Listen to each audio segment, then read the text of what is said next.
Olá, bom dia mais uma vez. Estamos de volta agora para falar da terceira revolução industrial. Anteriormente falamos da primeira, da segunda e agora a terceira revolução industrial, também conhecida como a revolução técnico-científica, começa a transformar em face do antigo mundo, na realidade, baseado na siderurgia, na metalurgia e na indústria mecânica, perdão. Isso acontece como por volta de 1970, mais ou menos, né? Começa a emergir novas tecnologias como a telemática, a microeletrônica, a informática, né?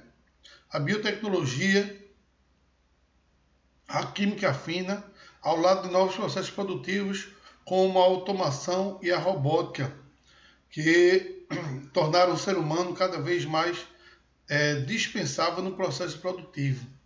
Não é? Na realidade, o ser humano ele não é dispensável nunca. Eu acho até uma ignorância, não é? Por parte até da própria literatura, dizer que o ser humano ele é dispensável em relação à tecnologia.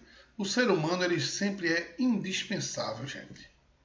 O grande problema da questão do desenvolvimento da tecnologia não está nesse desenvolvimento tecnológico.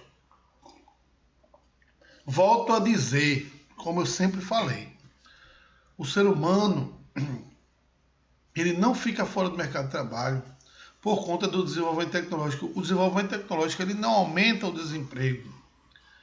Quem faz com que haja o desemprego é o próprio ser humano. Não é?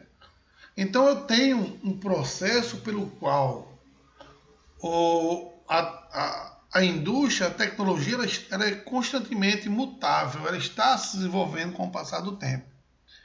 Então, muitos seres humanos, né, eles ficam parados no tempo, né, e não procuram se capacitar. No mundo globalizado que a gente tem atualmente, o cara ele nunca tem que estar parado no mundo, ele tem que sempre estar se qualificando profissionalmente, né? Tem que arrumar novas estratégias de mercado, né? Para que ele seja absorvido, né, dentro do mercado de trabalho e aquele processo de desenvolvimento tecnológico, a indústria, não coloque ele fora do mercado de trabalho. Então o problema aí não é o crescimento tecnológico, o desenvolvimento tecnológico, e sim a não capacitação do indivíduo. O indivíduo que ele está sempre capacitado com o avanço da tecnologia, ele vai estar sempre dentro do mercado de trabalho. Então, na realidade, não é o avanço tecnológico que bota o indivíduo no mercado de trabalho e deixa o indivíduo dispensável, né? Quem deixa o indivíduo dispensável é o próprio indivíduo que não consegue se capacitar. O cara não inventou o computador para deixar ele fora do mercado de trabalho de forma alguma. Ele inventou o computador para ajudar ele no mercado de trabalho. Então, o que é que eu tenho que fazer? Eu tenho que me qualificar para saber mexer no computador, para, consequentemente, eu não ficar fora do mercado de trabalho. Então, eu queria fazer até um apelo para os donos dos livros, que mudem os autores, né? Que mudem essa teoria, né? Esse pensamento de que o desenvolvimento tecnológico deixa o indivíduo dispensável. E não é bem assim. De forma alguma que o desenvolvimento tecnológico deixa o indivíduo dispensável. Quem se torna indispensável é o próprio indivíduo, que não procura se qualificar. E não é o desenvolvimento tecnológico. Não é? A máquina não foi criada pela luz divina, né, por Deus. A máquina foi criada pelo homem. O homem não criou a máquina para substituir ele no mercado de trabalho, não, porque ele não vai dar um tiro no próprio pé. Porque ele não é doido. Né? A máquina foi criada para auxiliar o ser humano no processo produtivo. Então acabe com essa história de que o aumento da tecnologia está aumentando o desemprego. Não. A gente tem que investir em qualificação profissional. O que está deixando o indivíduo fora do mercado de trabalho é a falta de qualificação profissional. Se você procura qualificar o profissional, você automaticamente não deixa esse indivíduo fora do mercado de trabalho. E principalmente as grandes indústrias, que estão constantemente inovando. Um exemplo disso é a Fiat, a Jeep. A Jeep, ela pega profissionais sem mão de obra qualificada, pessoas sem experiência, porque eles formam o próprio empregado lá dentro da fábrica. E aí, consequentemente, vai tendo curso, o cara vai fazendo lá e vai se aperfeiçoando cada vez mais. Porque ele sabe que a mão de obra é fundamental para o processo produtivo. E eu vou aumentar minha tecnologia do processo de produção? Vou. Mas eu vou ter que qualificar meu profissional também. Então, eu qualificando o profissional, isso é uma nova visão de processo de produção. E não simplesmente pegar um cara de fora porque ele está qualificado e vou introduzir na empresa. Mas eu sei que futuramente essa empresa ela vai desenvolver aquele cara que eu peguei de fora, que ele já era qualificado. E eu não estou dando qualificação profissional, eu vou ter que demitir ele e vou ter que trazer outro que tem uma qualificação profissional.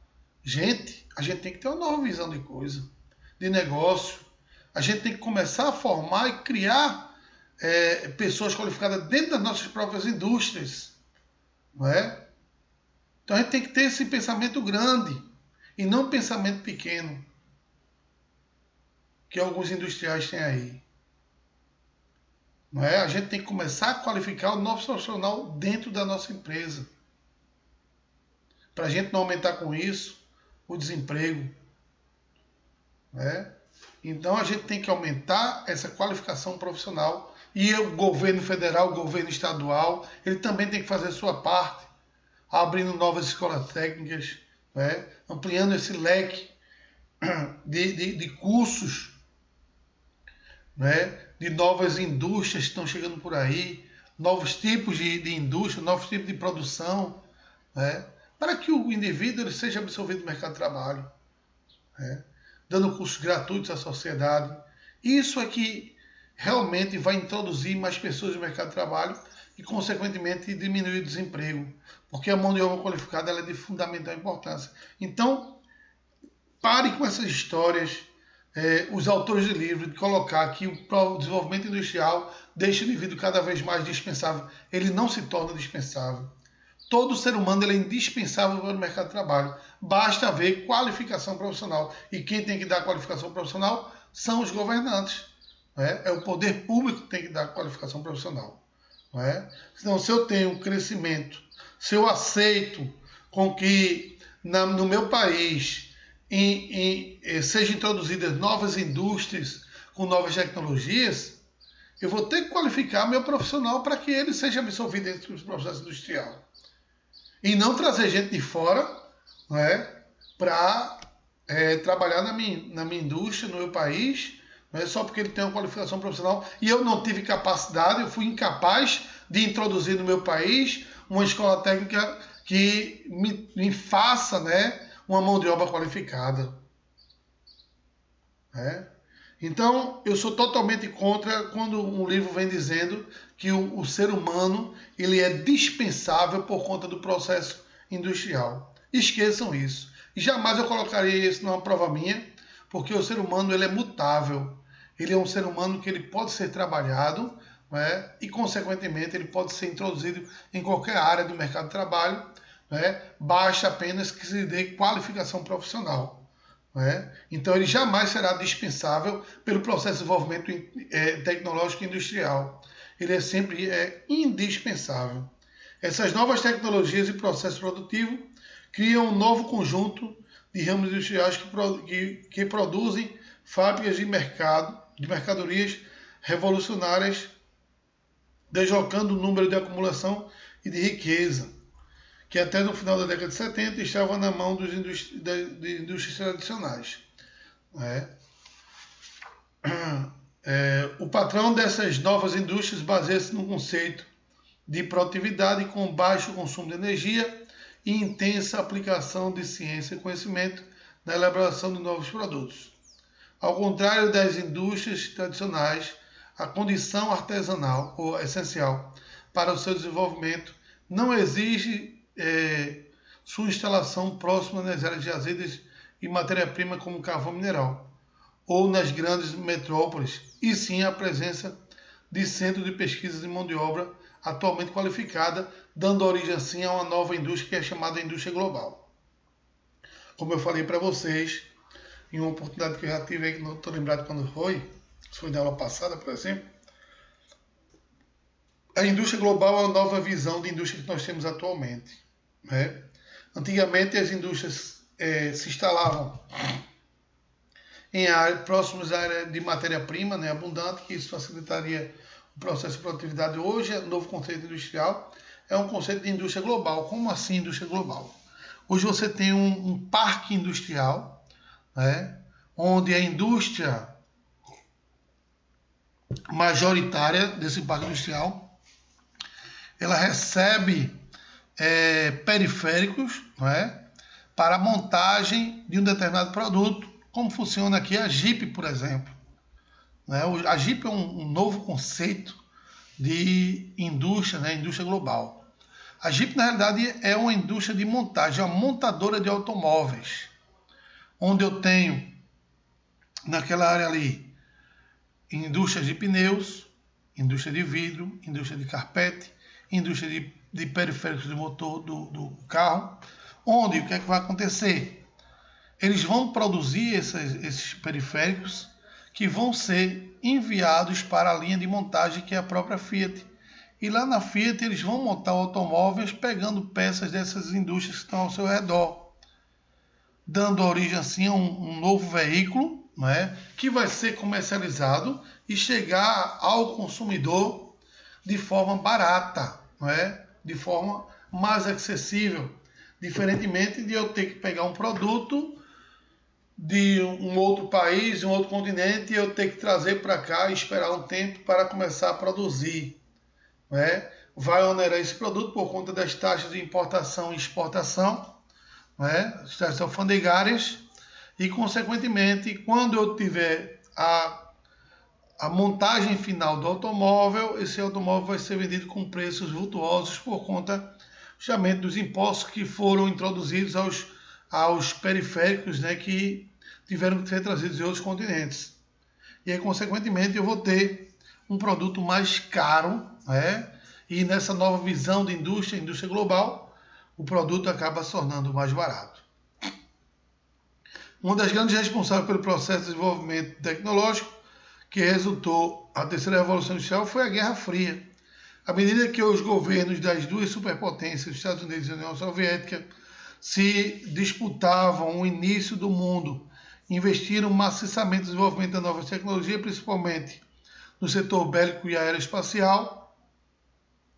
Essas tecnologias eram, com o passar do tempo, incorporadas ao cotidiano das sociedades. Não é? Então, as guerras, não só a Primeira e a Segunda Guerra Mundial, como também a Guerra Fria, foram três processos pelo qual surgiram várias coisas que são utilizadas no nosso dia a dia através justamente desse processo que era necessário se fazer, né, para ser introduzido dentro da própria guerra. Né? Até hoje em dia, muitas coisas que são feitas, né, no cotidiano, dia a dia, são feitas de forma experimental. Por exemplo, corrida de Fórmula 1. A corrida de Fórmula 1, aquilo ali é um laboratório, né, para promover o desenvolvimento de automóveis que nós usamos no nosso dia a dia. Né? Vocês se lembram que até a década de 80, os automóveis que eram produzidos no mundo eram produzidos automóveis todos de ferro, né? Onde você batia com o carro e aí morria a família todinha por conta do impacto que era muito grande, esse ferro amassava em cima de você, né? Você acaba falecendo, né? Se você chocasse com o carro naquela época, década de 80, tinha umas Toyota véia toda de ferro, uma Rural também, tudo de ferro, o próprio Fusquinha, né? Onde o motor era atrás, né? Outros carros também, que aí, consequentemente, os acidentes, mínimo que fosse, causavam sempre óbitos por conta dessa grande quantidade de ferros que existiam nesse carro. Hoje em dia, a maioria dos carros que são fabricados, né? Quando são fabricados de chapa de alumínio muito fina, onde são todos de encaixe, né? E o para-choque ele é de plástico. Né? Por quê? Isso aí foi observado a partir dos carros de Fórmula 1. O carro de Fórmula 1 tem o cockpit, que é a câmara de segurança e sobrevivência, né? E ao redor tudo de plástico. Porque à medida que ele vai batendo, ele vai desmanchando, né? E esse impacto vai sendo diminuindo, né? E aí, consequentemente, essa tecnologia foi levada justamente para os carros de passeio, né? Que a gente tem hoje. Né? O carro vai se desmanchando à medida que vai batendo para diminuir esse impacto, né, que o indivíduo sofre numa colisão. E aí notou-se que o índice de mortalidade caiu consideravelmente se a gente comparássemos com os carros que eram fabricados na década de 80, né, que eram todos de ferro. E aí foi um laboratório, justamente o sistema de injeção eletrônica que são utilizados nos carros também, foi trazido da Fórmula 1, né? Suspensão ativa também, Fórmula 1.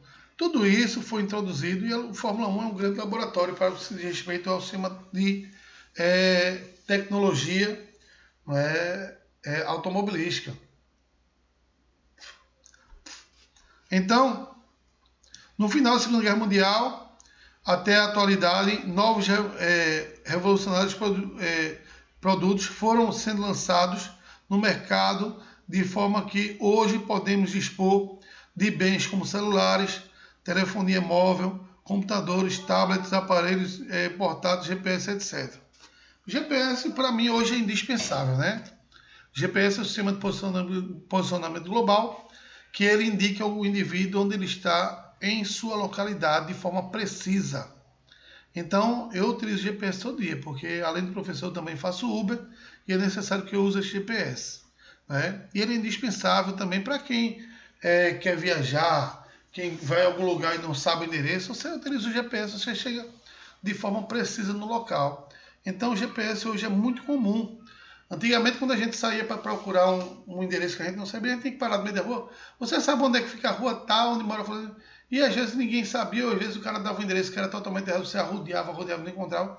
Hoje em dia não, hoje em dia tu vai para casa de uma pessoa que tu nunca fosse, aí o cara tu diz pelo zap, manda a tua localização aí, o cara manda pelo zap, tu vai bater certinho na casa da pessoa. Graças ao GPS, né? Isso aí é uma evolução tecnológica que foi criada justamente na Segunda Guerra Mundial.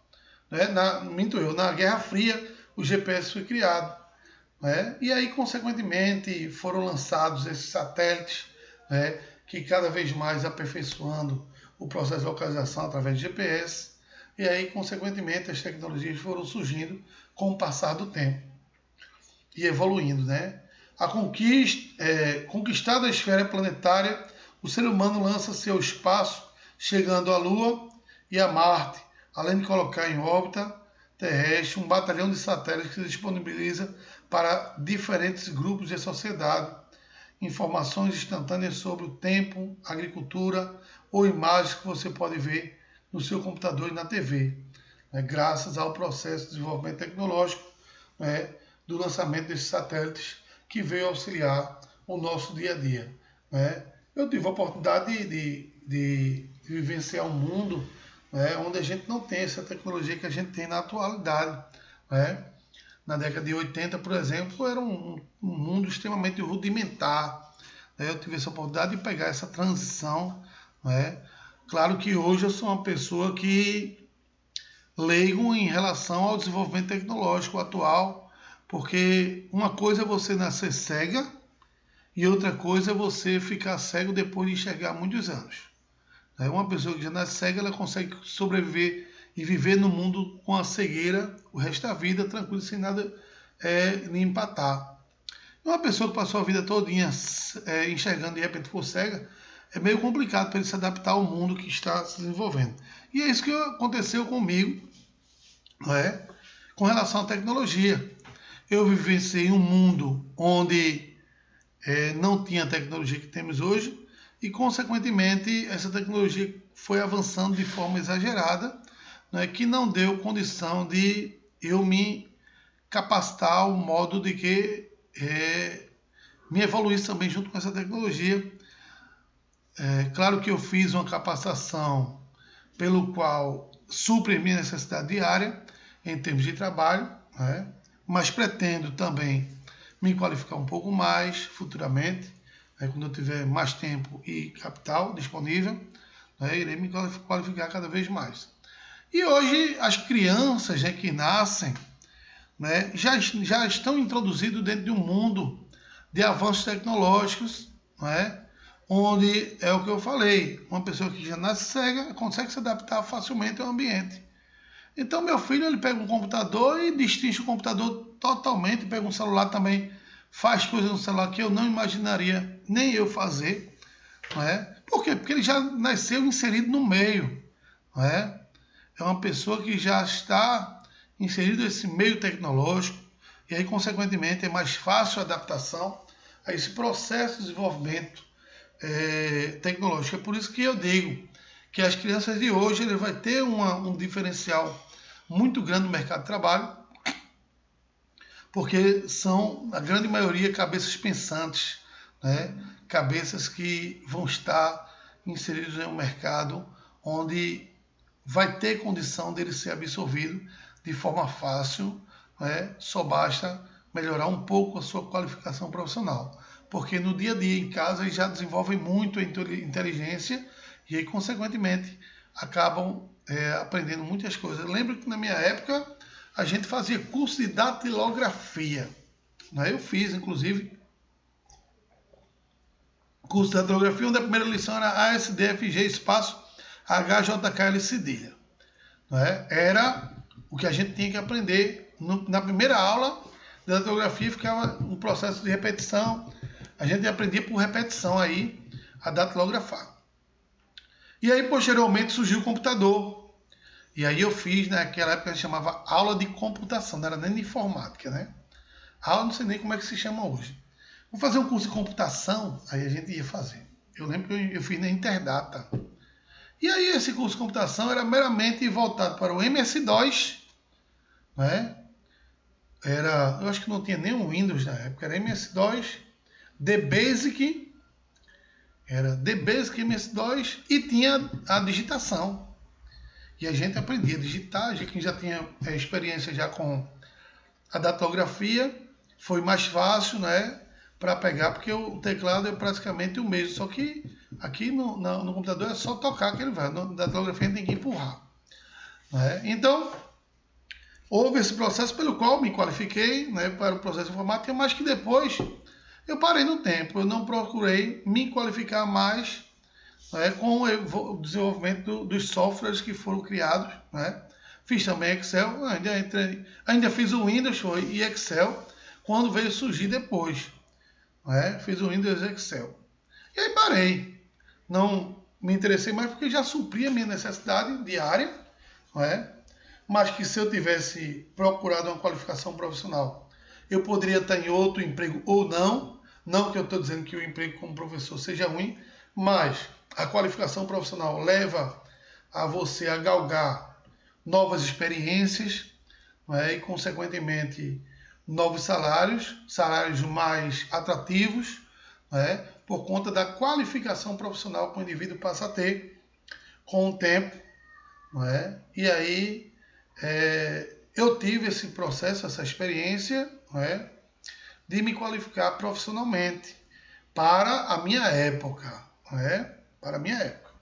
Fiz outros cursos também no Senai, né, de injeção eletrônica, né? Fiz o curso de automação, metrologia. Metrologia, para quem não sabe, é para saber trabalhar com vários tipos de máquinas medidoras, né? Tenho esse curso pelo Senai.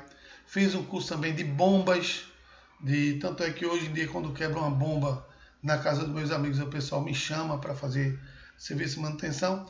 Então, por quê? Porque no mundo globalizado que a gente vive hoje, a gente tem que saber fazer um pouco de cada coisa, para que não passássemos fome. Pronto, eu, por exemplo, no mês passado, eu passei 2 semanas sem rodar, né?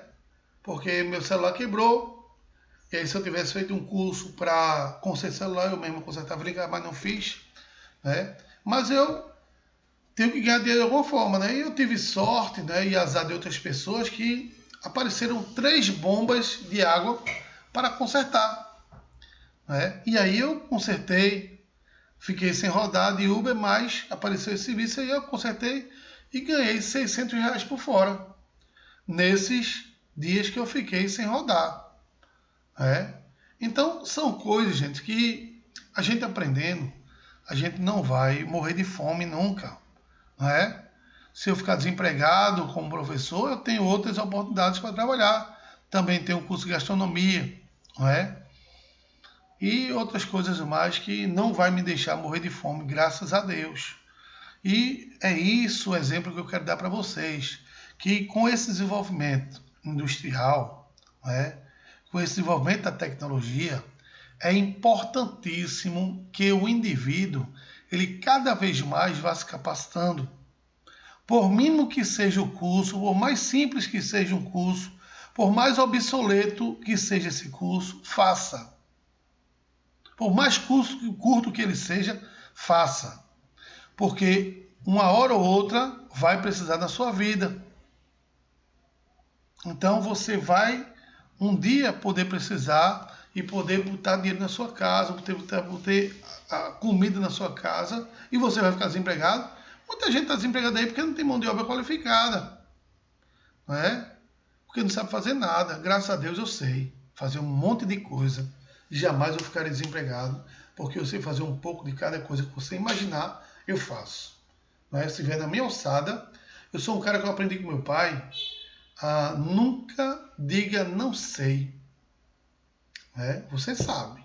Só basta você ser curioso, que você vai aprender e você vai saber.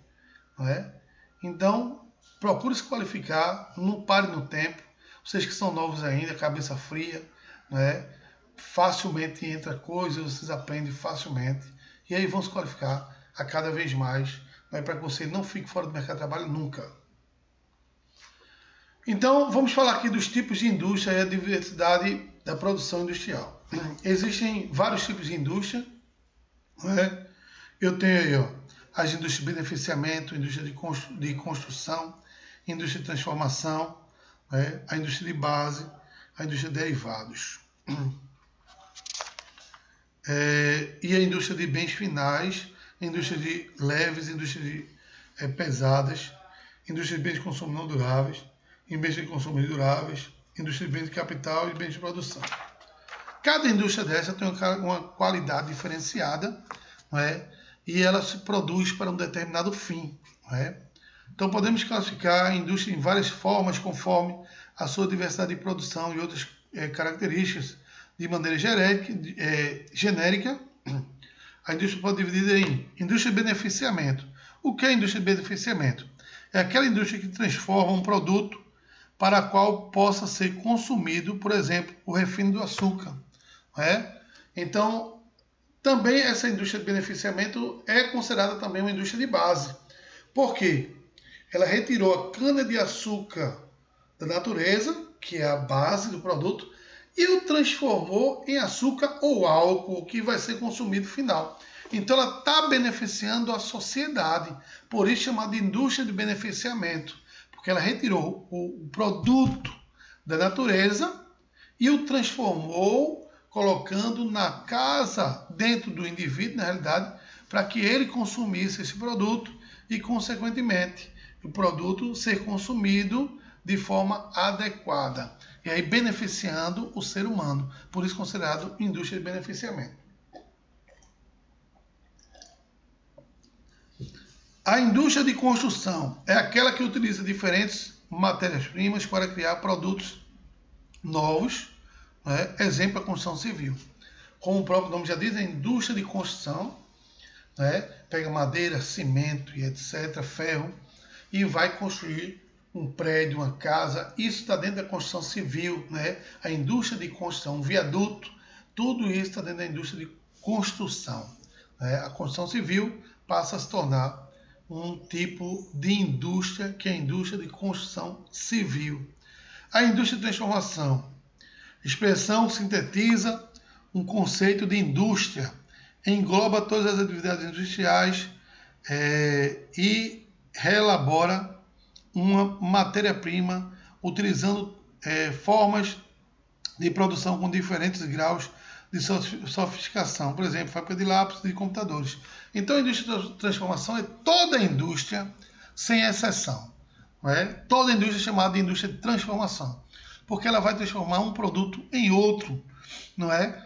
Então, por exemplo, a indústria de lápis, como ele citou aqui, transforma árvores em lápis, não é?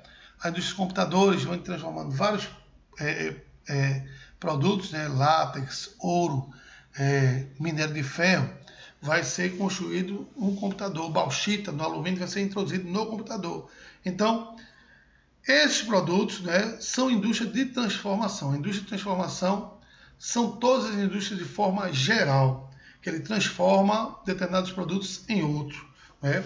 A indústria de base é aquela que retira o produto diretamente da natureza e o transforma em um outro produto que é ser utilizado pelo comércio ou por outras indústrias.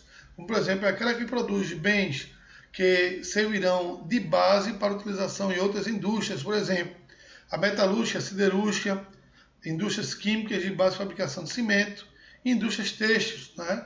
Ou seja, são indústrias que fabricam produtos, né?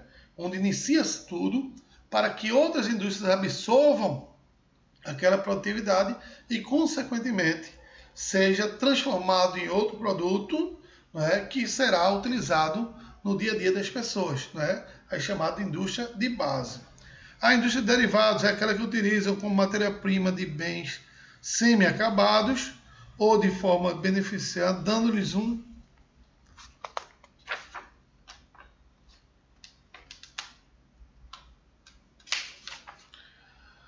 acabamento novo. A indústria de confecção, por exemplo, né, utiliza produtos da indústria de beneficiamento pela indústria têxtil. Né? Então, essa indústria, né, é a que produz o produto final, né, o derivado. Né? A indústria têxtil é um exemplo desse, né, que fornece esses produtos para a confecção e, consequentemente, a confecção vai ser dado a finalização do produto e, consequentemente, sendo vendido para a sociedade. A indústria de bens finais é aquela que produz bens prontos para utilização ou consumo, independente de posterior acabamento, como a indústria de cerâmica, por exemplo. Né? A indústria de cerâmica é uma indústria de bem final, né? Que produz a cerâmica, né? Que é um produto pronto, que foi utilizado a partir de uma matéria-prima, né? Que, por exemplo, o calcário, muitas vezes utiliza esse calcário para a fabricação de cerâmica, né? O próprio vidro, né? Utiliza esse vidro para a fabricação de cerâmica, entre outros. E aí é chamado de indústrias de bens finais, ok? Quanto à tonelagem de matéria-prima empregada, a quantidade de energia aplicada da produção industrial pode ser classificada da seguinte forma. Então, quanto à tonelada de matéria-prima empregada e a quantidade de energia, né? Como é que ela pode ser qualificada? Indústrias leves, aquelas que produzem aqueles produtos alimentares, têxteis, de fumo, de bebida, de produtos farmacêuticos, confecção e calçado são considerados indústrias leves, né? Onde eu tenho pouca quantidade de energia a ser produzida, né? Onde eu tenho também pouca matéria-prima introduzida na sua produção, então é considerada indústria leve. Já a indústria pesada são metalúrgicas, siderúrgicas, fabricação de navio, máquinas, veículos, automóveis, são aquelas que utilizam uma forte quantidade de matéria-prima, um forte poderio de produção energética, e aí, consequentemente, você tem as chamadas indústrias pesadas. Quanto aos fins de destinação a produto, as indústrias podem ser classificadas da seguinte forma, né? Para que esse produto é fabricado, né? Qual o fim dele? Então, da seguinte forma, ele é classificado. Indústria de bens de consumo não duráveis é aquelas que produzem bens serem rapidamente consumidos. Exemplo, produtos alimentícios, bebidas, cigarros, calçados e medicamentos são considerados produtos de bens duráveis, né? Então, bens de consumo não durável, né? Aquelas de consumo imediato, né? Você se alimenta rapidamente e aí, consequentemente, você tem esse produto que acaba rapidamente na sua casa. Tem a indústria de bens de consumos duráveis, são aquelas que produzem bens com longo tempo de duração para constante aproveitamento da sociedade. Por exemplo, eletrodomésticos, máquinas, veículos, motores são indústrias de bens duráveis, né? Indústrias onde vai levar um certo período de tempo para ser consumido, né? Geralmente são produtos que passam mais de 4 anos, né, para a sua decomposição como um todo, né?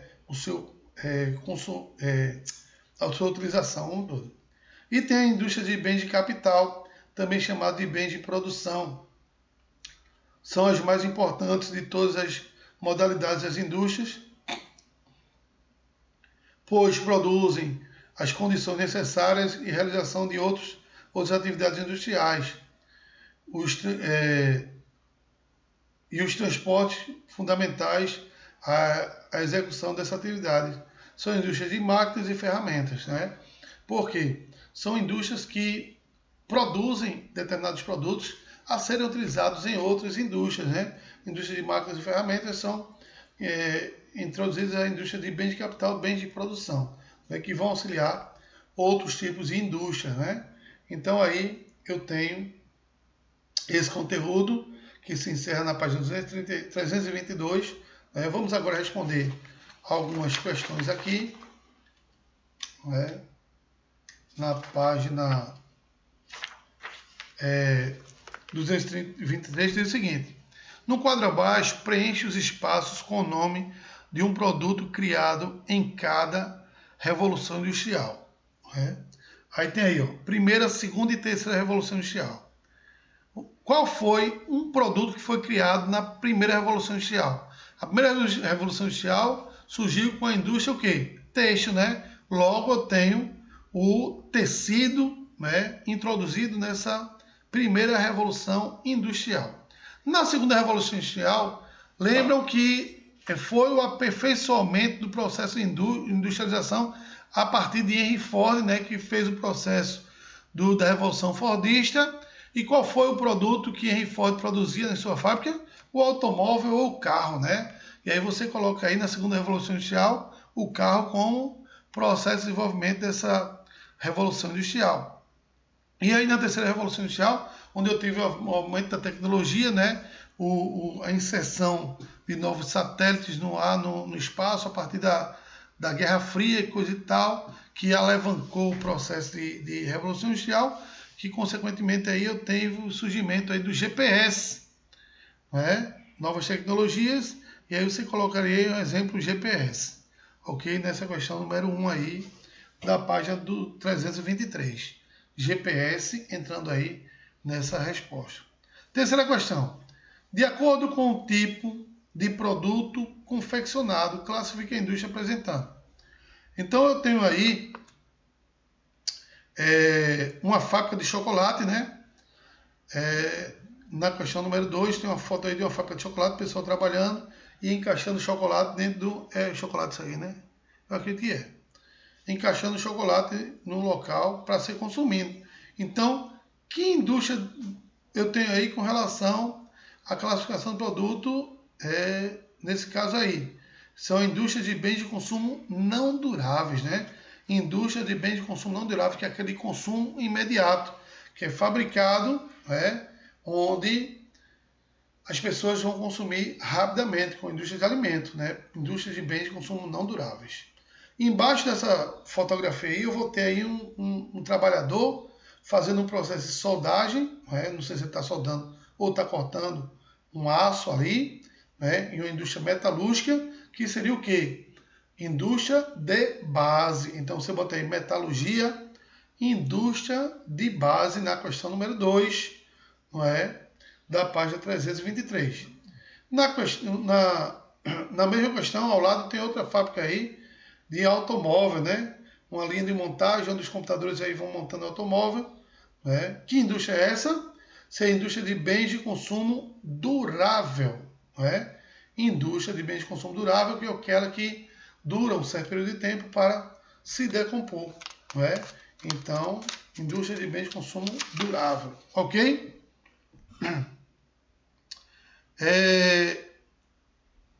Aí na quarta questão, da página 324, eu pulei a terceira, eu vou responder a quarta para vocês, e a terceira eu vou fazer na casa de vocês. Diz o seguinte: explica o que são bens de consumo duráveis e não duráveis, e em seguida identifique os objetos abaixo de acordo com a classificação. Bens de consumo duráveis. Bens de consumo duráveis são produtos a ser utilizados num período relativamente longo, não é? Ou seja, automóveis, televisões, máquinas de lavar, não é? São indústrias duráveis, né? Bens duráveis, ok? E os de bens não duráveis são produtos que duram pouco tempo para o consumo, como alimentos, vestuários, medicamentos, são considerados produtos de indústria de produtos não duráveis, ok? E aí, como exemplo, eu tenho um tênis é durável ou não durável. Um tênis é um produto de bem não durável que faz mensagem a está ligado à indústria têxtil, né? Calçadícia, né? Bem de consumo não durável. O picolé, eu tenho aí alimento, bens de consumo que não durável, né? Picolé, bens de consumo não durável. Máquina de lavar, essa aí é uma máquina de lavar bem ultrapassadazinha, a foto dela, né? Bem antiga. Eu tenho aí, apesar da cor dourada, mas ela é bem antiga, ela é retrô, essa máquina aí. Então ela aí, por ser antiga e até hoje a gente usa, né? Máquina de lavar, é uma indústria de bens de consumo durável, né? Ela dura muito a máquina de lavar, 3, 4 anos, quebra, aí você manda ajeitar, até que ela não funciona mais, aí você joga no lixo, né? E por fim aí eu tenho um automóvel também, que é de durabilidade, dura muito tempo, né? Que é a indústria de bens de consumo durável, ok? Então aí está respondido aí a questão número 4 da página 324. E aí, gente, na próxima aula, semana que vem, a gente vai dar continuidade nesse capítulo falando da industrialização e reorganização da sociedade, né? Novas relações de trabalho, né? Os novos surgimentos, né, de parque trabalhístico, né? A relação entre a burguesia e o operário, né? Onde teve essa desigualdade trabalhística entre esses dois grupos de sociedade, né? A relação trabalhador e empregado dentro do processo industrial, as mudanças do espaço urbano que a gente veio a ter com esse crescimento, né? E esse desenvolvimento industrial, porque a indústria ela foi de principal importância, fundamental importância para que tivéssemos essa transformação, né, social das grandes metrópoles, e hoje um processo de conurbação de cidades, né? As relações entre o campo e a cidade, esse processo migratório que veio a ter durante esse processo por conta da oferta de empregabilidade, que passou a existir no decorrer do tempo por conta desse crescimento industrial nas grandes metrópoles, e atraiu um grande contingente populacional que veio oriundo do campo, não é? E que posteriormente acabou auxiliando o crescimento dessas cidades, né? E aí surgindo também os conglomerados econômicos, né? As grandes indústrias multinacionais e transnacionais, como a McDonald's, a Coca-Cola, né? A Nikon, né? Outras multinacionais do mundo, que acabou introduzindo dentro do nosso país, fortalecendo assim o nosso PIB, que é o Produto Interno Bruto, né? E aí a gente vai também fazer uma relação na próxima aula dessa indústria com o meio ambiente, os impactos ambientais que as indústrias vieram causando ao longo do tempo, né? Então tudo isso a gente vai discutir na nossa próxima aula, assim também com o setor terciário, que é o comércio, né? Vamos falar desse comércio, como é que ele se comporta, tanto o comércio formal quanto o informal, ok? Então, gente, nós vamos ficando por aqui hoje, né? Espero que vocês tenham uma excelente semana, né? Estudem bem em casa e, se Deus quiser, em agosto vamos estar juntos outra vez, né? Para nos encontrarmos e termos uma excelente aula aí. Vamos torcer para isso, ok? Então, um abraço a vocês, fiquem com Deus.